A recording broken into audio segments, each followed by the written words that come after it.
শুরু করে সর্বশেষ এই ফ্যাসিস্ট বিরোধী আন্দোলনের যে বিজয়, সবকিছু কিন্তু সম্ভব হয়েছে এই ছাত্রদের অগ্রণী ভূমিকা পালন করবার জন্য।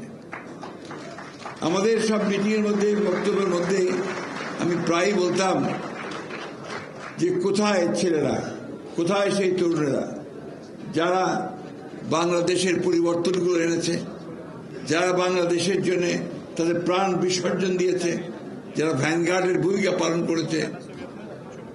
আমার সেই স্বপ্ন, সেই ডাক সফল হয়েছে। আমি দেখেছি যে আমাদের তরুণেরা, আমাদের ছাত্ররা কিভাবে বুকের রক্ত দিয়ে তারা সেই ফ্যাসিস্টকে হটিয়ে দিয়ে একটা নতুন সূর্য সামনের দিকে নিয়ে এসেছে। এবং এই আন্দোলনে ছাত্রদলের ভূমিকা নিঃসন্দেহে স্বর্ণাক্ষরে লেখা থাকবে। কারণ প্রথম থেকেই যখন আমরা এই আন্দোলন শুরু করি, সেই বহু 15 বছর আগে থেকে, তখন থেকে কিন্তু ছাত্রদল তার ভূমিকা রাখছে।